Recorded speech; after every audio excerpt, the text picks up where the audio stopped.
All right, so let's start with the structure of the atom. I'm going to use a helium atom as an example. So helium has an atomic number of 2, which means that it has 2 protons in its nucleus.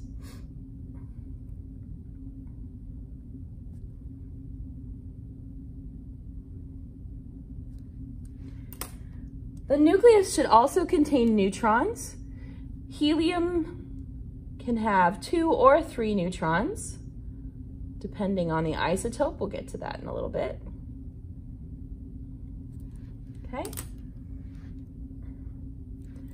So this right here is the nucleus. Okay. And the nucleus contains 2 things. Number 1, protons, which I like to abbreviate as a little lowercase p with a plus symbol. Why do I call it that? Because they have a 1+ charge. They have a mass equal to 1 AMU. AMU is a unit that stands for atomic mass unit, AMU. Okay? Excuse me. The second thing that we have in the nucleus is called the neutron. We use a lowercase n with a little 0 as an exponent because a neutron has no charge. And then its mass is also equal to 1 AMU.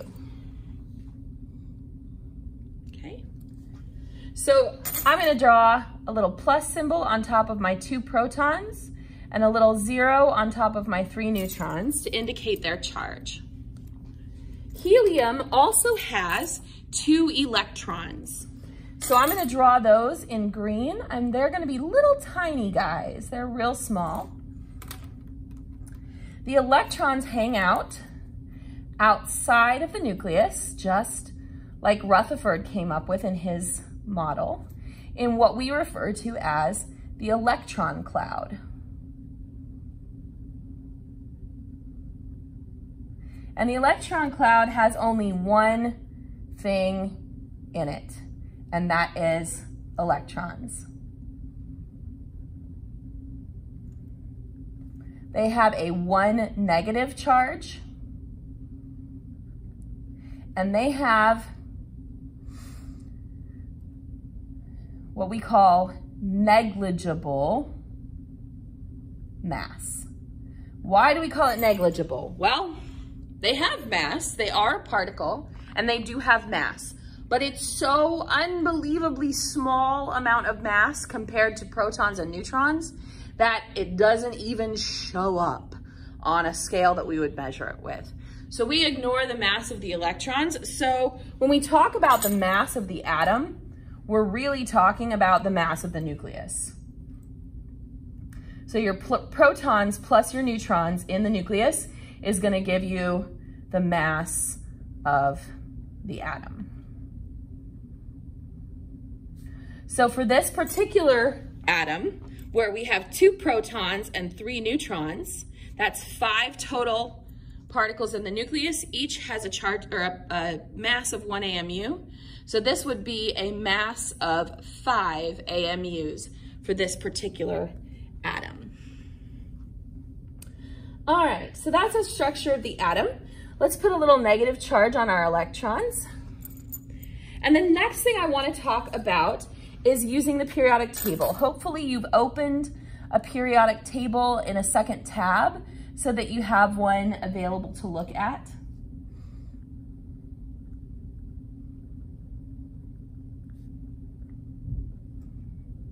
We're just gonna draw one little square, and I'm gonna use helium again.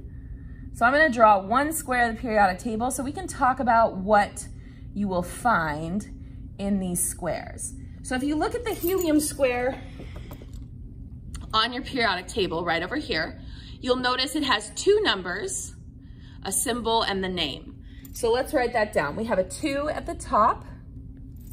We have the symbol He, the name helium, and then this really scary, messy number at the bottom, 4.008. All right, so let's talk about each of these numbers. First, let's start with our numbers. So this 2 up here is what we call the atomic number, which we abbreviate with a capital Z. All right, it is equal to the number of protons, which should also be equal to the number of electrons. Protons and electrons should be equal in an atom. Okay, that is only true in a neutral atom. And we'll talk in a few minutes about what about a not neutral atom? What happens when the protons and the electrons are not equal? We'll talk about that in a second. The second number we have is this more messy number, this non-whole number down here, the 4.008. This messy number is referred to as the average atomic mass.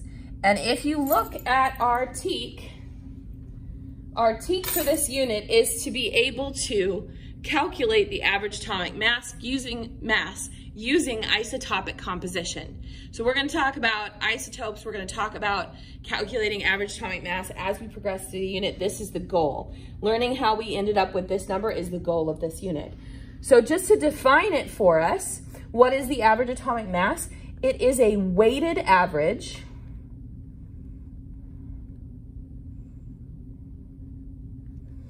of all isotopes. And I know you don't know what an isotope is yet. That's okay. We're going to get to isotopes in a couple of days here. We're going to talk about isotopes in a couple of days. We want to practice so that we're really good at just basic atomic structure. We want to be really solid on that. And then we'll start throwing in some of the weird stuff. So we'll talk isotopes later. All right. This little symbol here, capital H, lowercase e, is known as the chemical symbol. And very important, it is 1 to 2 letters. The first letter is always capitalized. The second is never capitalized. Okay, so am I going to take points off if you write your chemical symbols incorrectly? Yes, I am, because it is wrong. Capital C, capital O is the compound carbon monoxide, because the 2 capital letters indicate that I have carbon and oxygen. Capital C, lowercase o is the element cobalt. So we have to be very, very careful because those capital letters signify the beginning of a new element. Okay? All right. So we need to talk about some notations. I'm going to scooch this up just a little bit. Here we go. Let's talk about notation. How do we write this stuff down?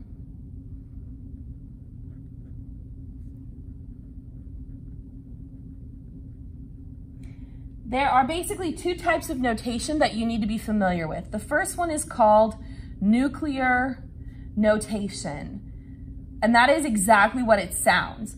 We are going to tell you what is in the nucleus of our atom in the notation. It is a nuclear notation. So I'm going to do an example over here. Let's keep that same helium. I'm going to use the same helium atom that we had up here. Okay? We put the total number of particles in the nucleus on the top. So that would be 5. We have 5 total particles in the nucleus. And then we put the number of protons on the bottom. Well, we had 2 protons, so we're going to put that here. Okay?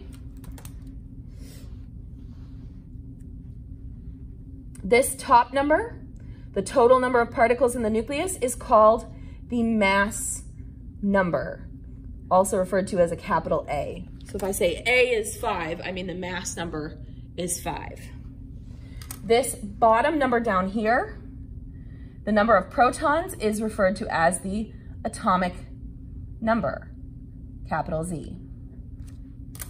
This over here, again, is our chemical symbol. So when you are writing a nuclear notation, you need to know 3 pieces of information. You need to know the element symbol, you need to know the mass number of the element, and you need to know the atomic number, okay? Here's something that's very, very tricky though. Where do I get the mass number if I don't have a picture of the atom like I did up there? Because if you look on the periodic table for helium, there is no 5 in this box. Where did I get the 5 from? Okay, the answer is I have to know what the atom looks like. I have to actually know how many neutrons are in my atom, okay? So really important, because this is something that kids get mixed up a lot, is that the mass number, A, does not equal the average atomic mass.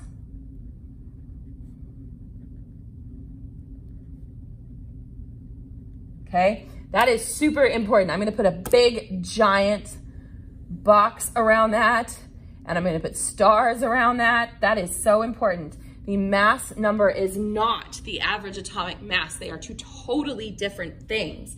The average atomic mass is a messy number. It's not a whole number. The mass number is always a nice, pretty whole number. So then where do we get the mass number? The mass number, A, is equal to the mass of the nucleus, which is equal to your protons plus your neutrons. Okay, so that's where we get mass number. We take our mass of the nucleus, which is our number of protons plus our number of neutrons. So if you don't know how many neutrons you have, you cannot find the mass number. And the mass number is nowhere on the periodic table. All right, the second type of notation you need to know is called hyphen notation. Much more simple, and the reason we like hyphen notation is it's particularly useful when we are typing about this into a computer, because the nuclear notation we did over here, this little 5/2 piece, is really hard to type into a computer, okay? Hyphen notation, on the other hand, much easier. So let me do the example over here. For this atom that we are looking at as our example today, it would just be helium-5. So you put the element name first,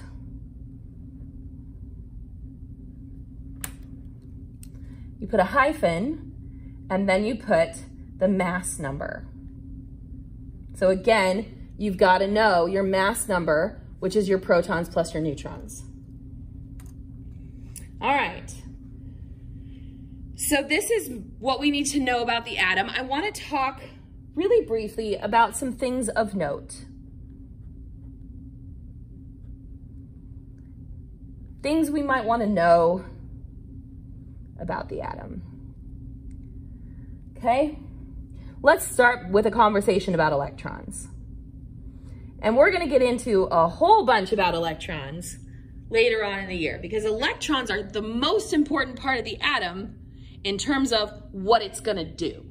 How the atom behaves, what kind of chemical bonds it forms, all boils down to the electrons. So we just said that electrons are always going to be equal to the protons,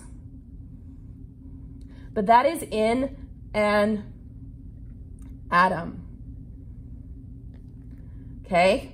But, big one, big but here. Electrons can be lost or gained in forming what's called an ionic bond. And we'll talk about ionic bonds in our bonding unit. But for now, I want to just make you aware that electrons can be lost or gained when we form an ionic bond, okay? When that happens, our element is no longer an atom. We give it a new name. We call it an ion. So now it's an ion. And there are two types of ions. If your element loses an electron, that's going to give it a positive charge. And we call this a cation. Now that might seem a little backward. We lost something and so we became positive, but remember electrons are negatively charged.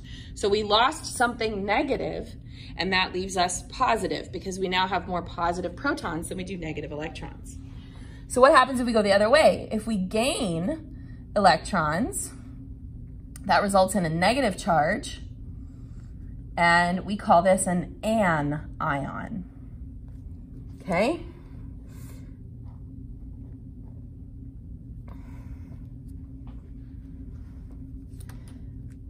One other thing that we should talk about briefly is, what about neutrons? Neutrons can differ. Remember up at the very top, I said sometimes helium has sometimes helium has 2 neutrons, sometimes it has 3, okay? Neutrons can differ in atoms of the same element.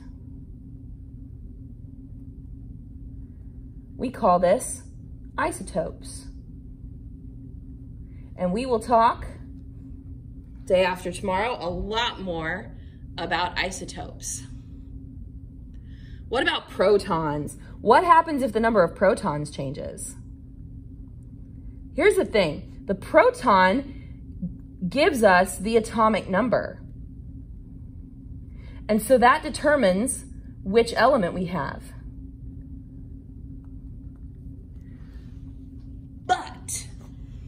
Can we change the number of protons? Yeah, it happens all the time.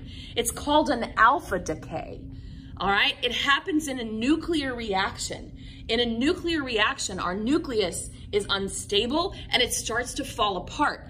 And one of the things that can happen when our nucleus starts to fall apart is we can lose protons in the form of alpha particles. When that happens, we no longer have the same element. Ooh, what? Okay, so this is a process called transmutation, where protons are lost in a nuclear reaction,